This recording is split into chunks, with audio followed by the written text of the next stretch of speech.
ಇವತ್ತಿನ ವಿಡಿಯೋದಲ್ಲಿ ಸಾಸನ್ನು ಬಳಸದೆ ಹೇಗೆ ಎಗ್ ರೈಸ್ ಮಾಡ್ಕೋಬಹುದು ಅಂತ ತಿಳಿಸ್ಕೊಡ್ತೀನಿ. ತುಂಬಾ ಸಿಂಪಲ್ಲು, ಮನೆಯಲ್ಲಿರುವಂಥ ಕೆಲವೇ ವಸ್ತುವಿನಿಂದ ಈ ರುಚಿಯಾದ ರೆಸಿಪಿನ ಮಾಡ್ಕೋಬಹುದು. ಎಲ್ರಿಗೂ ನಮಸ್ತೆ, ನಾನು ಸುಪ್ರೀತಾ ಶೆಟ್ಟಿ. ವೆಲ್ಕಮ್ ಟು ಸ್ವಾದ. ಮೊದಲಿಗೆ ಒಂದು ಬಾಣಲೆಗೆ ನಾನು 3 ಟೇಬಲ್ ಸ್ಪೂನ್ ಅಷ್ಟು ಎಣ್ಣೆಯನ್ನು ಹಾಕ್ಕೊಂಡಿದ್ದೀನಿ. ನಂತರ ಒಂದು ಚಕ್ಕೆಯನ್ನು ಹಾಕ್ಕೊಂಡಿದ್ದೀನಿ. ನಂತರ ಒಂದು 5 ಲವಂಗನ ಹಾಕ್ಕೊಂಡಿದ್ದೀನಿ. ನಂತರ 2 ಏಲಕ್ಕಿ ಹಾಕ್ಕೊಂಡಿದ್ದೀನಿ. ನಂತರ ಅದಕ್ಕೆ 1 ಟೀ ಸ್ಪೂನ್ ಅಷ್ಟು ಜೀರಿಗೆಯನ್ನು ಹಾಕ್ಕೊಳ್ತಾ ಇದ್ದೀನಿ. ಇದನ್ನು 1 ನಿಮಿಷ ಸಣ್ಣ ಉರಿ ಇಟ್ಕೊಂಡು ಲೈಟಾಗಿ ಹುರ್ಕೋಬೇಕು. ನಂತರ ಅದಕ್ಕೆ 1 ಟೀ ಸ್ಪೂನಷ್ಟು ಸಣ್ಣದಾಗಿ ಹೆಚ್ಚಿರುವಂತಹ ಬೆಳ್ಳುಳ್ಳಿ, ನಂತರ 1 ಟೀ ಸ್ಪೂನಷ್ಟು ಸಣ್ಣದಾಗಿ ಹೆಚ್ಚಿರುವಂಥ ಶುಂಠಿಯನ್ನು ಹಾಕ್ಕೊಂಡಿದ್ದೀನಿ. ನಂತರ ಇದನ್ನು ಚೆನ್ನಾಗಿ ಮಿಕ್ಸ್ ಮಾಡ್ಕೋಬೇಕು. ಸಣ್ಣ ಉರಿಯಲ್ಲಿ ಇಟ್ಕೊಂಡು ಹಸಿ ವಾಸನೆ ಹೋಗೋ ತನಕ ಮಿಕ್ಸ್ ಮಾಡ್ಕೊಳ್ಳಿ. ನಂತರ ಒಂದು ಅರ್ಧ ಕಪ್ಪಷ್ಟು ಈರುಳ್ಳಿನ ಹಾಕ್ಕೊಂಡಿದ್ದೀನಿ. ಉದ್ದಕ್ಕೆ ಹೆಚ್ಚಿಬಿಟ್ಟು ಹಾಕ್ಕೊಂಡಿದ್ದೀನಿ. ಈರುಳ್ಳಿನ ಅಷ್ಟೇ ಜಾಸ್ತಿ ಕೆಂಪಗಾಗೋ ತನಕ ಹುರಿಬಾರ್ದು, ಸ್ವಲ್ಪ ಲೈಟಾಗಿ ಕೆಂಪು ಬರೋ ತನಕ ಹುರ್ಕೋಬೇಕು. 1-2 ನಿಮಿಷ ಹುರಿದ್ರೆ ಸಾಕು. ಮೀಡಿಯಮ್ ಫ್ಲೇಮಲ್ಲಿ ಇಟ್ಕೊಂಡಿದ್ದೀನಿ. ನಂತರ 1 ಟೇಬಲ್ ಸ್ಪೂನಷ್ಟು ಹಸಿಮೆಣಸನ್ನು ಸಣ್ಣದಾಗಿ ಹೆಚ್ಚಿಬಿಟ್ಟು ಹಾಕ್ಕೊಂಡಿದ್ದೀನಿ. ಒಂದು ಅರ್ಧ ಕಪ್ಪಷ್ಟು ಟೊಮೆಟೊ ಸಹ ಹಾಕ್ಕೊಂಡಿದ್ದೀನಿ. ಇದನ್ನು ಚೆನ್ನಾಗಿ ಮಿಕ್ಸ್ ಮಾಡ್ಕೋಬೇಕು.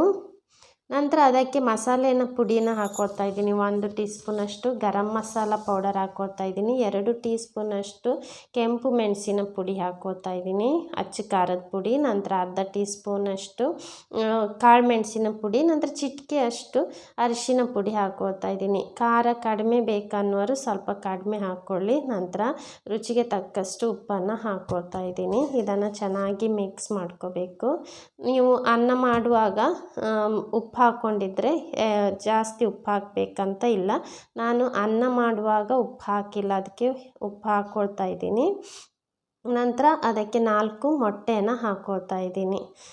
ಎಷ್ಟು ಮೊಟ್ಟೆ ಬೇಕಂದ್ರೂ ಹಾಕೋಬಹುದು. ನಾನಿಲ್ಲಿ 1-2 ಕಪ್ಪಷ್ಟು ಅನ್ನವನ್ನು ತಗೊಂಡಿದ್ದೀನಿ. ಅದಕ್ಕೆ ನಾನೊಂದು 4 ಮೊಟ್ಟೆಯನ್ನು ಹಾಕ್ಕೊಳ್ತಾ ಇದ್ದೀನಿ. ನಂತರ ನೋಡಿ, ಲೈಟಾಗಿ ಅದನ್ನು ಮಿಕ್ಸ್ ಮಾಡ್ಕೋಬೇಕು. ಈ ರೀತಿ ಮಿಕ್ಸ್ ಮಾಡಿಕೊಂಡು 1 ನಿಮಿಷ ಹಾಗೇ ಬಿಡಬೇಕು.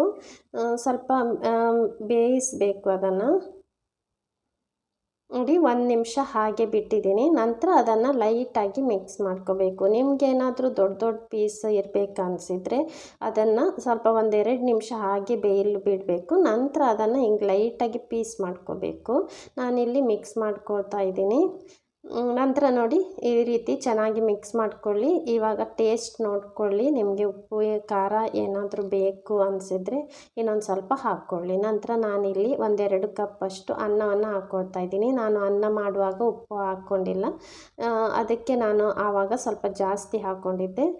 ನೋಡಿ, ಚೆನ್ನಾಗಿ ಅದನ್ನು ಮಿಕ್ಸ್ ಮಾಡ್ಕೋಬೇಕು. ನಾನಿಲ್ಲಿ ಸೋನಾ ಮಸೂರಿ ಅಕ್ಕಿಯನ್ನು ತೊಗೊಂಡಿದ್ದೀನಿ. ನೋಡಿ, ಈ ರೀತಿ ಚೆನ್ನಾಗಿ ಮಿಕ್ಸ್ ಮಾಡ್ಕೊಂಡ ನಂತರ 1-2 ನಿಮಿಷ ಸಣ್ಣ ಉರಿಯಲ್ಲಿ ಅದನ್ನು ಬೇಯಿಸ್ಕೋಬೇಕು.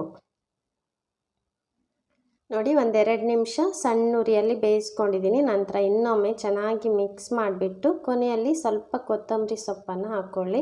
ಒಮ್ಮೆ ಈ ರೀತಿಯಲ್ಲಿ ಎಗ್ ರೈಸ್ ಮಾಡಿ ನೋಡಿ, ತುಂಬಾ ರುಚಿಯಾಗಿರುತ್ತೆ. ನಿಮಗೆಲ್ಲ ತುಂಬಾ ಇಷ್ಟ ಆಗುತ್ತೆ. ನನ್ನ ಈ ರೆಸಿಪಿ ನಿಮ್ಗೆ ಇಷ್ಟ ಆಗಿದೆ ಅಂದ್ಕೊತೀನಿ. ಇಷ್ಟ ಆದರೆ ಪ್ಲೀಸ್ ಲೈಕ್ ಮಾಡಿ, ಶೇರ್ ಮಾಡಿ, ನನ್ನ ಯೂಟ್ಯೂಬ್ ಚಾನಲ್ನ ಸಬ್ಸ್ಕ್ರೈಬ್ ಮಾಡಿ, ನನ್ನ ಫೇಸ್ಬುಕ್ ಪೇಜನ್ನು ಫಾಲೋ ಮಾಡಿ. Thank you so much for watching.